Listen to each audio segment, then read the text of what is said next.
తాకట్టులో ఉన్న బంగారాన్ని విడిపించి ఆ రోజు ఆన్లైన్ రేటుకే మేము కొంటాం. Sharma gold company. నమస్తే, వెల్కమ్ టు సుమన్ టీవీ. నేను మీ సుమన్ టీవీ ఉషా.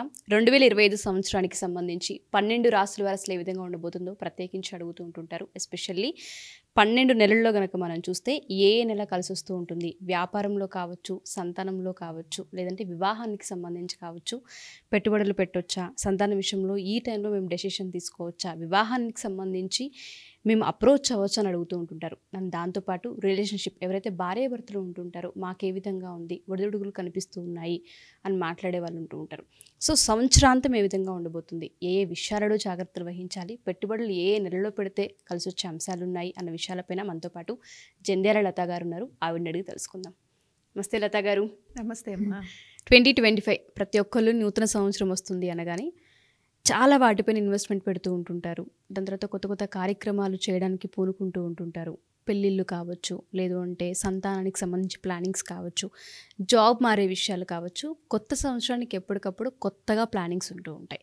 సో రాసుల రీత్యా మనం చూసుకుంటే వాళ్ళకి ఈ సంవత్సరాంతం అసలు ఏ విధంగా ఉండబోతుంది, ఎస్పెషల్లీ మేషరాశి వారి కనుక మనం చూసుకుంటే ప్రత్యేకించి ఈ రాశి వారు ఏ ఏ విషయాల్లో జాగ్రత్తలు వహించాలి, మాసాల వారీగా కనుక మనం చూస్తే ఏ ఏ మాసంలో పొరపాటును కూడా ఈ పని చేయకూడదు అన్నవేమైనా ఉన్నాయా?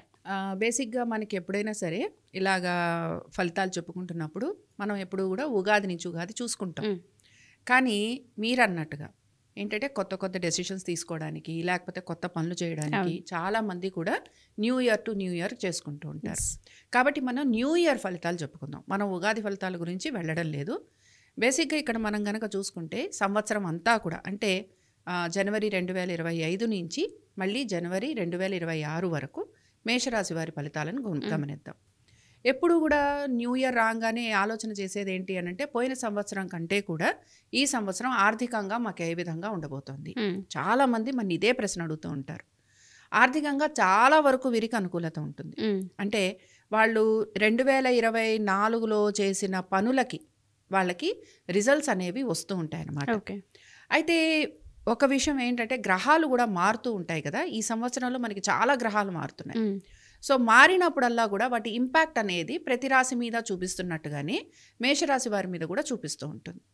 అందుకని ఏంటంటే ఆర్థికంగా వీరికి అనుకూలత ఉంటుందా అంటే చాలా చక్కగా వీళ్ళకి అనుకూలత ఉంటుంది.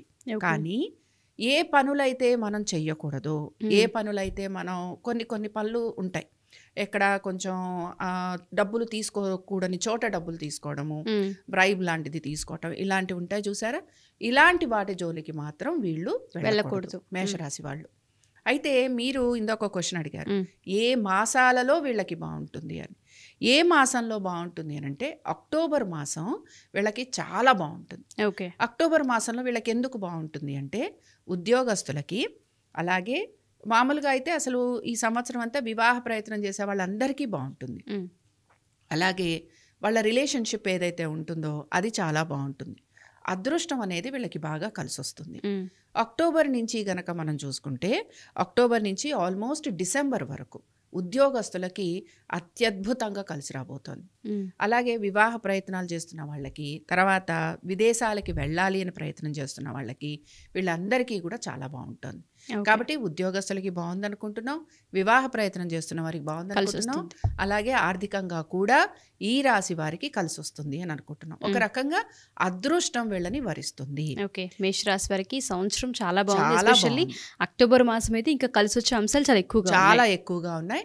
అనుకోని విధంగా ప్రమోషన్స్ రావటం కానీ, ఉద్యోగాలు మారటం కానీ, ఉన్నత పదవులు లభించడం కానీ, ఇలాంటివన్నీ కూడా మనం గమనించవచ్చు.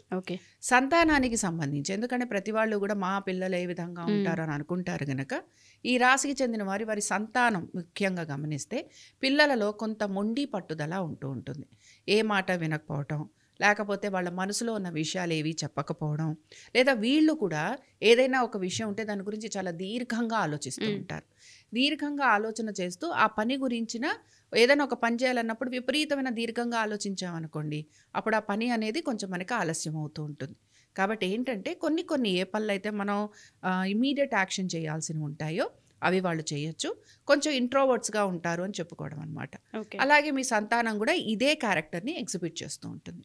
విద్యార్థులు కొంచెం కష్టపడి చదువుకోవాల్సి ఉంటుంది. అలాగే ఇన్వెస్ట్మెంట్స్ పెట్టేవాళ్ళు ఎవరైతే ఉంటారో, ట్రేడింగ్ కానీ స్టాక్ మార్కెట్స్ కానీ ఇలాగ పెట్టేవాళ్ళు ఎవరైతే ఉంటారో వారు కూడా కొంత జాగ్రత్తగానే పెట్టాలి. లాంగ్ టర్మ్ ఇన్వెస్ట్మెంట్స్ చేస్తూ ఉంటారు కదా, వాళ్ళకైతే చాలా అనుకూలంగా ఉంటుంది. కానీ మామూలుగా రెగ్యులర్గా ట్రేడింగ్ చేసేవాళ్ళు వాళ్ళు మాత్రం కొంచెం జాగ్రత్తగానే ట్రేడింగ్ చేయటం అనేది అవసరం అన్నమాట. ఓకే.